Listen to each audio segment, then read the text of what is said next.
Hello, listeners, and welcome to Bite-Sized Tales, the audio flash fiction podcast. In this week's story, a recurring nightmare is far worse than it first seems. Restless, written and read by Wayne Cole. I was once again awoken by the sound of my own screaming. I never have any memory of the nightmares, but I know they must be bad to elicit that level of response. Each time I awaken drenched in sweat with my skin sticking to my pillowcase. My thoughts struggle to hold on to the dream, but it's gone before I can comprehend what's even happening. This has been occurring every night for 2 weeks, and my body was reaching the point of exhaustion due to lack of proper rest. For the sake of my own sanity, a solution had to be found. My mentor always warned me to never use magic that I did not fully understand. Magic is hard enough to get right without adding in additional difficulty of unknown variables. It was a lesson I had taken to heart, but at this point I was desperate, and desperate men don't always make the best decisions. At that point I would have tried anything. I took a deep breath and opened my senses to the ethereal energies of the universe. My room had a low humming glow from my own energy seeping into it over time. It's always easy to tell where a practitioner lives because their energy permeates everything around them. This is just the background noise to my life, though, and it's easy to filter out of my perceptions. The energies coming off the dream catcher I'd hung above my bed were not my own, though. Most people think of dream catchers as just tourist items to be bought and displayed. That's not an unfair assumption, since most available for sale are just that. They're manufactured in bulk, or by crafters without any touch of magical ability to them. A true dream catcher, following the Anishinaabe tradition, though, thrums with the energies of Asabakashi. Their purpose is not limited to dreams, but instead provide general protection for infants. We are most vulnerable when we sleep, though, and the strong belief over time can shape energies. This was my hope when hanging up the magic I did not fully understand over my vulnerable sleeping body. The energy inside the Dreamweaver radiated with malevolence. Something was caught in the web, and it was filled with hatred. It was not an entity as far as I could tell, but instead energy directed with a purpose. This confirmed my theory that something was targeting me specifically, and doing so in a way that I had no defenses for. The Dreamweaver had caught some of this energy, but only a fraction of it. It would be enough to track, though. I smiled as it seemed my gamble had paid off, though I suspected I would owe a future debt to the Spider-Woman. I set to work tracking my nocturnal attacker. There were several methods that would have the potential of working, but with only a single sample of energy to be expended, I needed to go with the most reliable. The trade-off would have to be in the details. The more specific a location, the more likely a failure would occur. A general location was the most I could hope for, without risking coming away with nothing at all. In this case, my general location was a subdivision in the suburbs. Limiting the results to 20 houses was actually far more accurate than I had hoped for. It only took me 30 minutes to reach the neighborhood my tracking spell pointed to. 10 of those were spent stuck in traffic, because people around here don't seem to know how to merge properly when there's road construction. I was unsure if my annoyance was justified or yet another consequence of not having properly slept in weeks. I was finding myself to be far more irritable than usual, and that's not a good trait for one who plays with the very fabric of reality on a daily basis. I focused on my breathing and tried to ensure that I had complete control. Parking in the cul-de-sac, I opened myself up to the energies of the neighborhood. There were things I could tell about a house just based on its energy. The first house on the block belonged to newlyweds, still fresh and hopeful. The second house had multiple children, with a chaotic energy flowing from it. The third emanated the dark energy I associated with someone trying in vain to drink away a depression that needed to be addressed by professionals. House by house, I examined from my car, trying to feel any sources of power capable of attacking me in my own home. There was a minor practitioner with a little energy. I almost didn't notice them. I also found a latent talent that had a real potential. I made note of those addresses for further follow-up, but eliminated them from my list. Only one house radiated with reality-altering energies on a level capable of reaching me.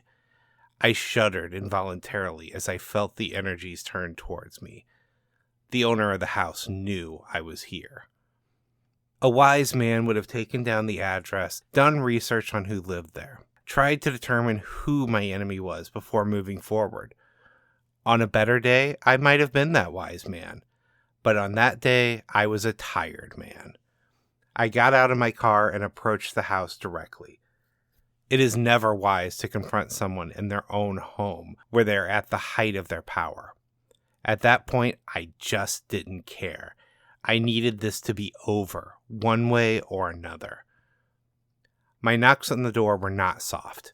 It would not be unfair to say that I banged on the front door. This is likely why the protective ward triggered and tossed me 10 feet across the front lawn. I groaned, more in shock than in pain, as no actual damage had been done. It was mostly my pride that had taken the brunt of the impact. I was angry, and this person, whoever they were, was bringing out the worst in me for reasons I couldn't quite understand, until the door opened. Well, it certainly took you long enough. Also, get up, you're crushing my perennials.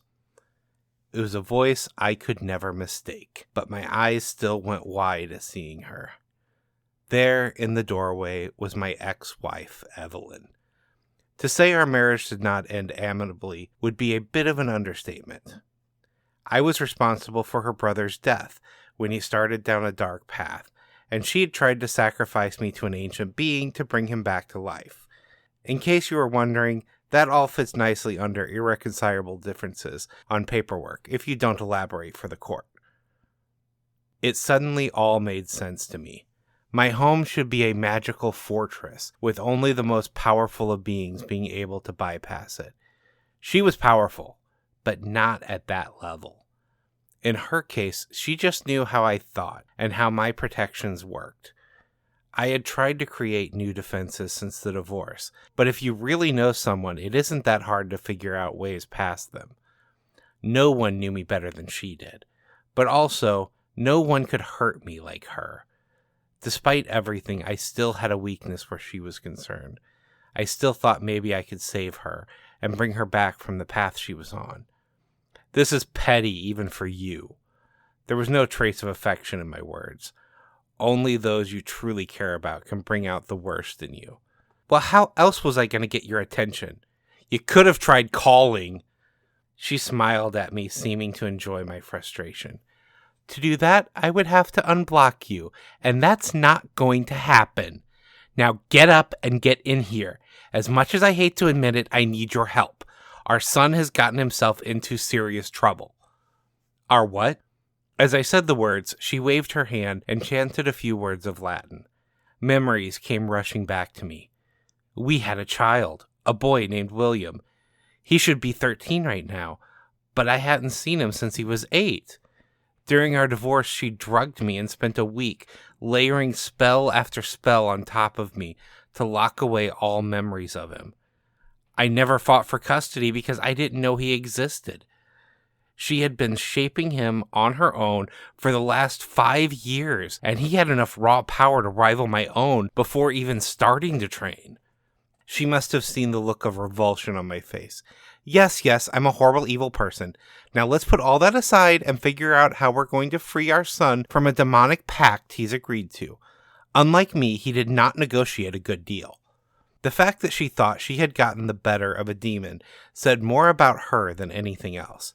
It was pure ego, and someday her deal is going to come back and haunt her. I stood and walked into the house that I now remembered living in. So much had been stolen from me, but for the moment I had it back. I knew there'd be triggers on the spells she'd placed on me. I not only needed to find a way to save my son, but I also needed to ensure that I would continue to remember him once I did. If possible, I needed to get him away from his mother and start undoing the damage she likely had done. These would not be easy tasks, and I suspected that she had been denying me my proper rest so I could not focus on them. I certainly had my work cut out for me.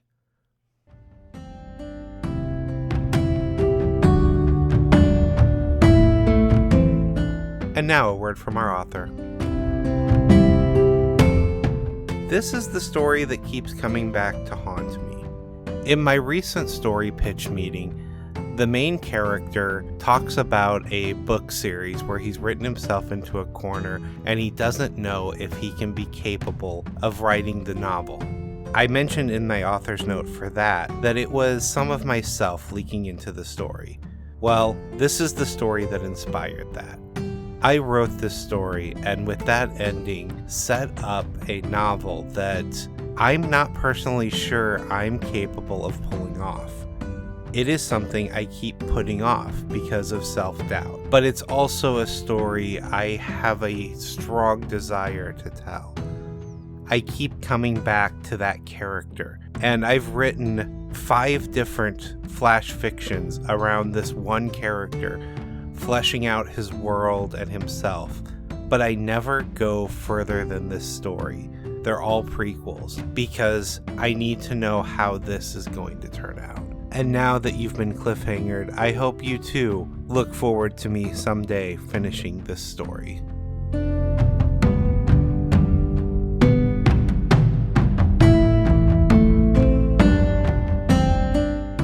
This chapter of Bite-Sized Tales has been brought to you under a Creative Commons Attribution, Non-Commercial, No Derivatives, 4.0 International License. Intro and outro music is Fantasy Motion by Alexander Nakarada, provided under a Creative Commons 4.0 license. If you enjoyed what you heard today, we would greatly appreciate reviews and recommendations to your friends. Finally, for more information about our authors, please visit bitesizedtales.com. We look forward to reading to you next time.